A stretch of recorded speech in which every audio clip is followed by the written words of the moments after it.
Hi everyone, welcome out to the Dice Tower. My name is Chris Yee. And I'm Camilla. And today we're taking a look at Chaos Cove.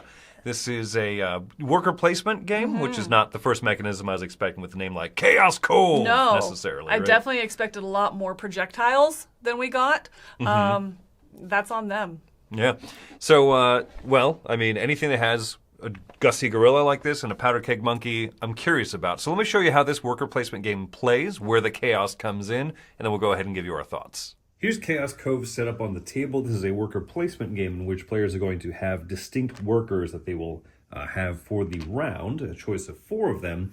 They will place them onto the board and take actions out there, getting benefits. And then at the end of the round, they will pass all the workers that they have for this round clockwise to the next player, and then they will receive 4 new ones, and you play over the course of 4 rounds, trying to earn the most points and trying not to lose, because there's a small semi-cooperative element to it, where you have to defend yourself from the pirate invaders over here and the barbarian invaders from this side. Each of the 4 rounds follows the same structure. First, you'll do the worker placement, one at a time in order. Then, as you have built up fort and ship cards down here in your personal player area, you will activate all of these for trades and for gaining resources. Then you can construct new ships and forts over there. After that, you will attack, or you'll defend rather, from the attackers on the both sides. And then you will, at the end of the round, kind of clean up shop. So let's talk about worker placement. When it's your turn, you will place a worker onto the board, which will activate 3 different benefits. First off, you have a character ability. So in this case, Ben the Skeleton is allowed to flip over a barbarian tile, one of the invaders on the side. We'll talk about that here shortly. Then you get the action of the space that you assigned to. In this case, draw 2 hero cards. So the player will draw 2 of these hero cards, which get added to their hand. Third, they will be able to take resources. So there are different types of resources printed at the bottom of these spaces. You'll take 2 of them. And the reason that sometimes they are printed multiple times is I can choose to take both of them as this crew symbol, or both as more hero cards, or one of these bottles of rum or barrels of rum, but I'm not able to take this one twice. So you can only do it limited per the number shown on there. Now, the 4th optional benefit that happens is if a worker is on the board at this point, you can also choose to play one of their hero cards. These are the hero cards I actually drew here, which will give you another benefit, or they can be used in combat. Let's say that a different player went to this spot, they would gain all those benefits. On my next turn, since Graham the Squirrel is on the board, I would be able to play this as part of my turn, as long as that worker is on the board at all. Only 2 workers are allowed to go to each spot and activate it. And when it comes back to my turn, I could place another worker onto the board, take an action, gain his benefit, so on and so forth. When it comes to my turn the 3rd time, if I want to place another worker, I have to pay 3 doubloons. So you're guaranteed to be able to use 2 of your workers. If you want to use a 3rd and or a 4th, you have to pay additional doubloons for each of them. After you have used your workers, you will then be able to use your forts and your ships. Forts are going to allow you to gain resources as printed on the bottom of them. And then ships allow you to spend certain resources, primarily rum, to get other types of benefits like powder kegs and doubloons. After every player has activated all of their ships and forts, you then move to the construction phase, where you can buy new ones of these here in the player order.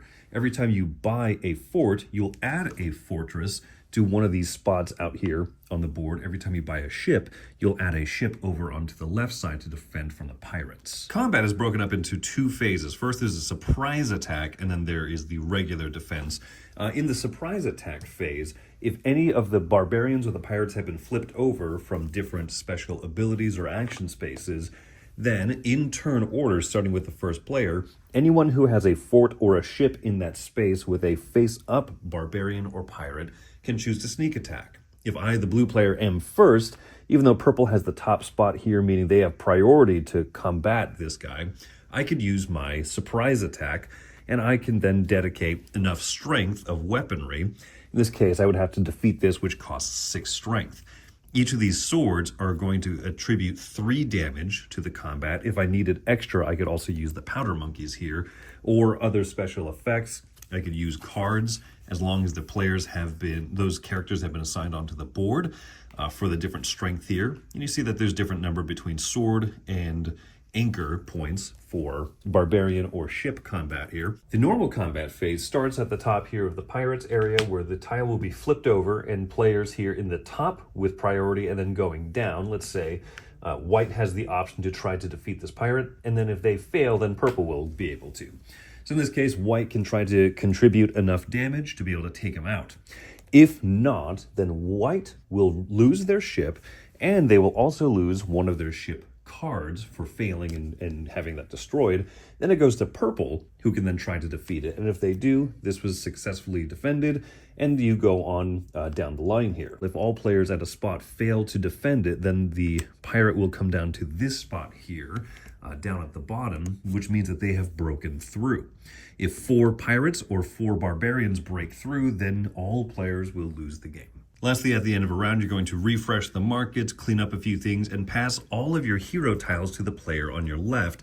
Then you'll receive 4 new of these hero tiles here, giving you different special worker abilities for next round. You'll also set out new invaders, waves 1, 2, 3, then 4 in turn order, and that's how you keep track of the 4 rounds of the game. At the end of the game, you're going to score points based on how many ships and forts you've built, how many of the rum parties you've thrown, and then also the invader bonus. So the number of these invader tokens that you've repelled, you're going to hold on to the tokens, and then whoever has defeated the fewest of them, let's say someone has 5 of them at the end of the game, that's the lowest number, all players are going to remove 5 of these tokens. Then for every additional token they still have beyond that, they will score points for having more of them held on to. And with that, whoever has the most points is the winner of Chaos Cove.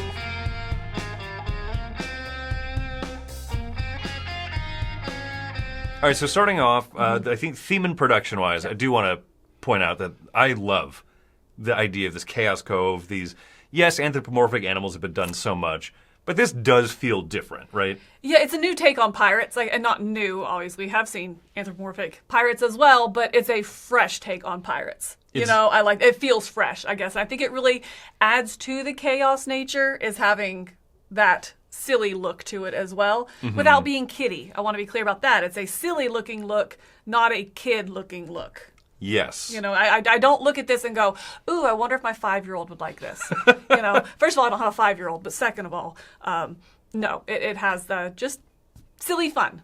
Yeah, I agree, right? Anytime there's a monkey carrying a giant powder keg on his back, and the monkey's wearing a fez, Joey was saying, a fez on a monkey really completes that monkey. Right? Absolutely. It's a dapper monkey, and I'm here for it. I think it's a good production. A little busy, but everything's readable, right? Yes. Uh-huh. Yeah. The buildings, they are separate enough that you can see what's going on, but I'm really glad they have the text on what's going on, or telling you what it does, instead of just relying on, well, clearly you can tell that's a lighthouse, and so rather they each look individual, but they don't rely on you seeing those little minute differences in order to tell you what the building does. And so I think that, again, was a smart decision. Also for the production, I like that it comes with the component bins so that you can keep everything separate. Anything like that, just really simplistic insert that's going to get it to the table quicker. Two resource trays can be on different sides of the table. Yeah. Player aids, very full, robust player aids. On the back side, it shows what all the buildings do. So if you're sitting upside down from the board and with its text, you have a player aid you can flip over, see what all the spots do. Or if you don't want to give it away, you're like, you don't know where I'm going. Oh, that's true. Every game where someone goes, I don't want that spot. Right. Don't worry. You're like, don't worry. What's that one doing asking for a friend? So I appreciate that. I think now going into kind of the structure of the game, right? 4 rounds of play. Each round is broken down into a lot of phases. Yes. I think this, for me, is kind of the weak spot of the game. I think the worker placement is fun. There's a lot of smart decisions in how it works, but I do feel like the phases of the game kind of drag it out a little bit. I definitely think so. That's probably my biggest qualm with the game here, is I feel like this overstays its welcome significantly. Like at least a whole round, maybe even a round and a half. It overstays its welcome on the table. but you can't really shorten it because the nature of the rotating characters, to make sure everybody has a chance to play all the characters, then you have to play 4 rounds. You know, or depending on player count, I guess it could. Well, no, because you always have 4 characters, so it has to be 4 rounds, and that just, there's not a easy way to shorten it, but man, it grossly overstays its welcome. I think that's it's not on the edge. It is right. grossly overstaying. I agree. Right, it's on the box. It estimates is about a 2-hour game. 120 minutes is what it says on there, and I think that the chaos part of this, the fighting, the having that whole like sneak attack phase, because before the even main battle phase, there's the sneak attack phase. If things are face up, then in player order, you can supersede the, like, you know, your ship is on top. You should fight this pirate first. Well, no, because I flipped it face up and I'm below you and I get to go. Yeah. There's a lot of that like fiddly stuff in there. Yeah. That kind of lengthens, so that's like the pre-battle phase. Then you go into the battle phase and you have to do all the other fights. Yeah. It's fun. I like what's going on there, the idea of managing those resources. When you flip over this pirate rat thing and you're like, ooh, it's 12. Do I fight it or do I take the loss? Do I take the L because I need to save my resources because the 20 might come up later and I need to have 20 to fight that thing? Yeah. But then that's like a lot of math. Yeah, you use the word fiddly, and I think that's an accurate word, but not in the way that we typically use it, fiddly, like, ooh, the pieces are getting in the way or falling over. It's very procedural, and all the processes need to be there, but it's so many points that can fiddly chug up the game. You know, just chug and just slow down the gameplay. They all need to be there to bring, I think, what this game is trying to be. But it does feel like, okay, and stop, and stop. You know, it's a start and start and go. And so it just makes the game feel fiddly and feel like the rules are getting in the way when they need to be there. Yeah, you're right, because like, component-wise, they do a lot of great things. Oh, your swords and your cannons and stuff. You flip them over. They're spent for the round. It's actually physically fairly smooth. Yes. The characters are tiles that you just pass all of the tiles at the end of the round, so you get a different slew of workers. Like it's made as well as it could be for the fact that it is procedural and mathematical and kind of slow and has a lot of phases to it. And I think that's a bummer to me because I have fun with this idea of the battling and I got wiped out, but then Mill has a ship right there below and she's like, yes, I can take this guy out. Yeah. Those are cool things. I think that this game would be an incredibly fun 1-hour game. Yes. Oh, I think that's great. Yes, absolutely. Yeah. If you could somehow get this down to 1 hour, and not 1 hour because, hey guys, we all agree not to AP or not overthink and just shoot from the hip. You know, and not any of that stuff. If you could mechanically get it down where it can run smoothly at 1 hour, I completely back that up. Yeah. This is structurally a 2-hour game. Yes. That has a lot of math in it and a lot of chaos, right? So it's like super structured and has that chaos. Yeah. And I need that quicker. I think Right. it's the biggest drawback, ultimately. And you use chaos a lot. I want to kind of clarify there. It is chaos in funny, ridiculous things happen, but also in very random things, which can feel not even punishing, I guess. It just feels lackluster at times. Like, you know, when you are revealing and sometimes it's like, oh, well, it's a strength 4. I guess, ooh, cool, I get to keep going. The next person turns something over at the same level and it's a strength 20, and it's like, well, that decimates all my troops. I guess I'm just losing the rest of these battles. Yeah. You know, it really feels punishing at the wrong times. Yeah. Large swing of those numbers, the reveals and everything, yeah. Right. So, and then lastly, there's that small semi-cooperative element to it. Everyone could lose. Yes. You could be an hour 40 into this game and be, resolving the final stuff, and then, fourth barbarian breaks through. Yeah. All right, thanks, guys. And there's no incentive to not do that. If you know you're behind, if you've really gotten hurt by these random events or these chaos leading up to that, if your troop's been destroyed, then why would you not just be like, all right, fourth barbarian, I'm done caring because I already know I'm in fourth by a long shot. I do. The rules make a funny little point to that where they say, like, if you intentionally tank the game for everyone, everyone loses. You're the biggest loser. Yeah. So I'm grateful they at least tackle that a little bit, right? Right, which I think ethically is very spot on. Yeah, because that is how I feel about it. I was like, no, but also I don't know that I would want to keep going for another 45 minutes when I know that I've lost by that much. And it's like, I could either fight at this point to let you guys keep working on who wins, or I could put myself out of my misery. Yeah. Anyway. So, a lot of different feelings on this one. Let's summarize them into our final thoughts and scores. Summarize, man, there are so many great moments in this game, but ultimately it just overstays its welcome, and the chaos leads to too much swing. So I'm coming in at a 5. I think that about halfway through the game, you're ready, not on the table for your last move, but investment in the effort it takes to play this game. About halfway through, I'm starting to be like, we're almost there, right? How many turns left? Oh my gosh, not even halfway. And to me, that is just pretty unforgivable in how the game feels to play. But like I said, there's a lot of really fun moments as well. It feels good when somebody finally puts that character out and you've been sitting on this card waiting and you're like, I can capitalize on that finally. Those chaotic moments that come are really fun. It doesn't feel like take that. It feels like capitalizing on an opportunity. And that's what I want. That's the chaos I want.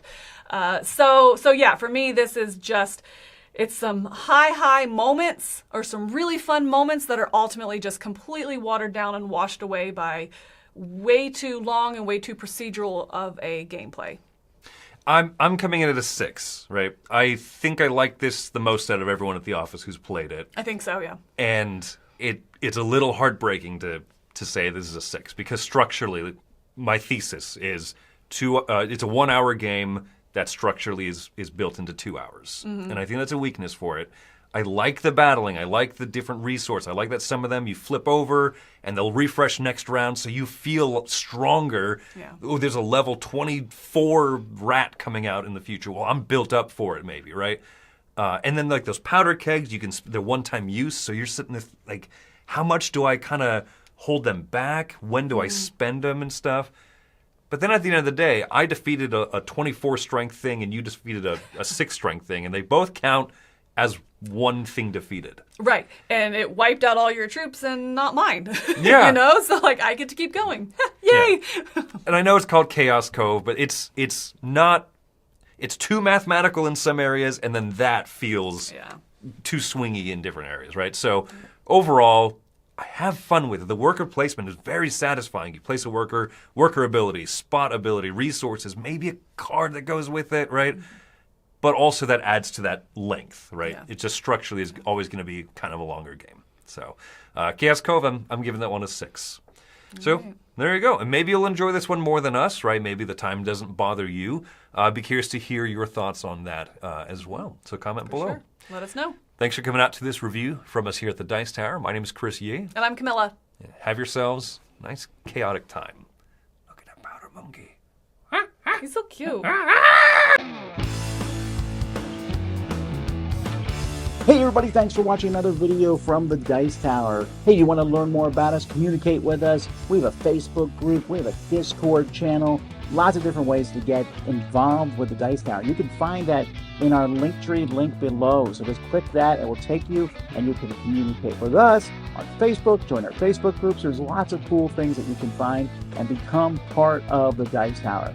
Thanks so much for watching. I'm Tom Bassel. The blue is pretty, but you can't even see it because we sit right in front of it. They're also different colors. I didn't realize that. There you go. This one's green, maybe? That one's a little greener, right? Nope. Yeah. Work in progress. We'll get there. I love how we did all that and you can't even see because we sit in front of it.